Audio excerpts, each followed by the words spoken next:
Now this is the crease. This is the return crease. You see this?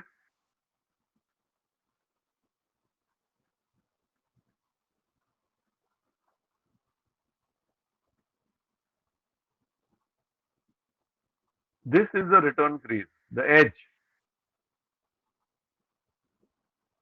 This is the bowling crease. And this is the popping crease. This is the popping crease. And the white chalk marking may be of any thickness. In some grounds it is this much. In some grounds it is so thick that the thickness of the marking does not matter. It is the crease that is important. All measurements are of the creases. And you will see that the middle stump, the stump is on the crease, the ferrule, the point of the stump is on the crease itself. And half the stump is sticking out. Half the stump is sticking out. On both sides, this is how it will be. Then the three stumps are placed there in line. In the middle, the measurements will come to, and this is 8 feet 8 inches, 8 feet 8 inches, whereas this is 12 inches, 12 feet, and the return crease is 8 feet. From here to here, it is 8 feet. This is the return crease. 4 in front and 4 at the back. 4 feet at the back and 4 feet in the front. And this, uh, the only fixed measurement crease is the the bowling crease, which is 8 feet 8 inches. Otherwise, the this crease is supposed to go right up to the boundary line, right up to the, it is unlimited in length. Similarly, this crease is also unlimited in length. It can go to right, and that is why the runner can run on that side wide of the crease. But the marking will be only 12 inches. Nowadays, under BCCI regulations and all, the marking is extended to 15 yards. 15 yards. So that is for a particular reason, to facilitate TV when there were fewer cameras. All right. So this is the idea. Remember that the crease is a hairline thing. Crease is a hairline thing, whereas the marking may be any thickness. And if a batter has his foot here, he is outside the crease. As we very well know, nowadays we see if the batter has got his leg here, foot here, he is outside the crease.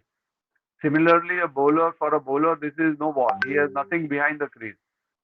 Ideally, the bowler's foot has to be behind the crease some part, or the batter also, for the purpose of stumping, has to be behind the crease.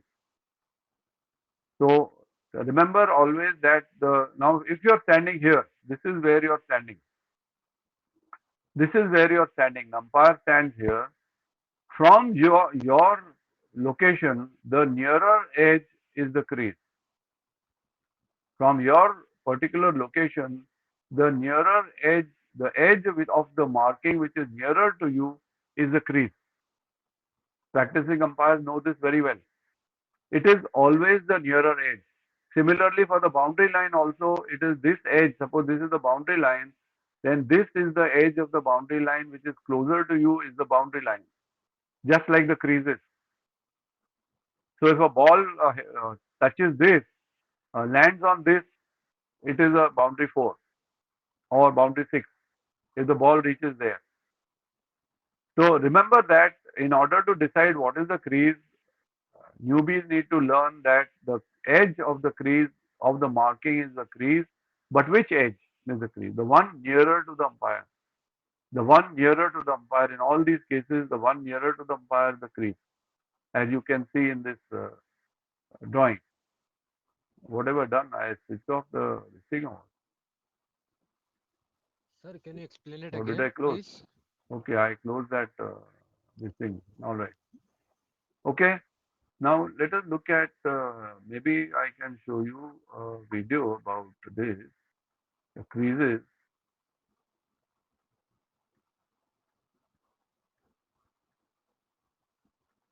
So coming to the law itself, the back edge or the inside edge is the crease marking. I will discuss this, make it more elaborately. I will discuss this and we will talk about this because it is important for you to be sure that your measurements of the pitch length is proper and also the creases are properly marked. Now, both creases, stumps have to be parallel to each other and fixed like that. The creases have to be parallel to each other. The box itself has to be, they have to be the same. It has to be a perfect rectangle. And going back for a minute to the matter about the pitch.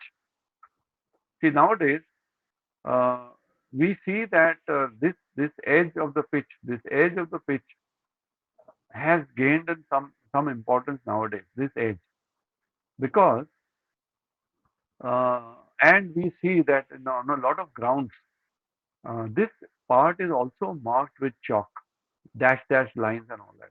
Actually, I told you, I keep telling you repeatedly that I am averse to extraneous chalk markings used anywhere on the field.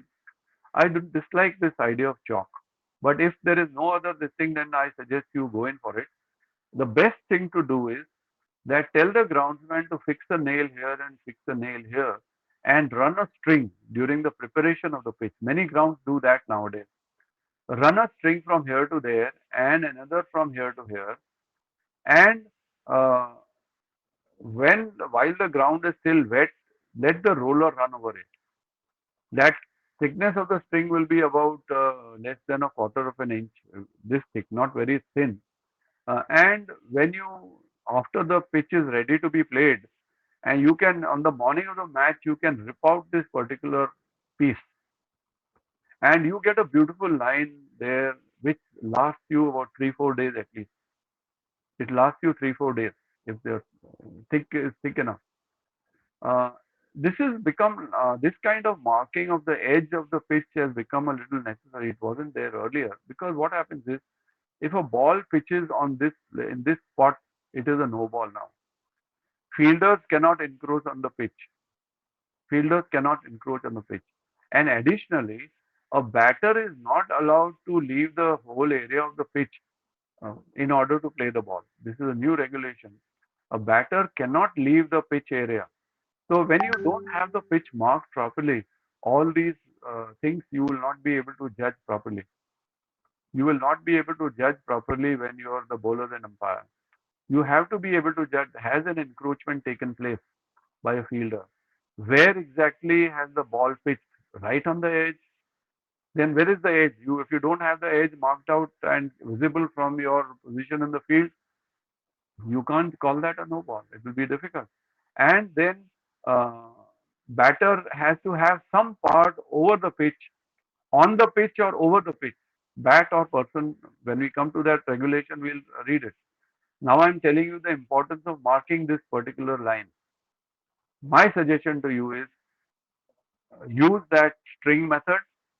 It gives you a beautiful marking which will last you for 3 4 days. There is no problem at all. I personally am not happy with using chalk there. It looks very ugly.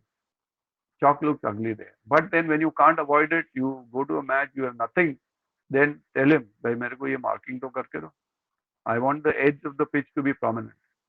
5 feet this side, 5 feet this side. I want it to be prominent. All right. So this is the point that I wish to make about this, and we will go on with the creases tomorrow. That is not tomorrow. That will be on Tuesday. All right. Now I am open to any questions that you might have up to now. Anything that we have done? Yes. आप लोग सवाल ववाल कुछ पूछते नहीं हो यार.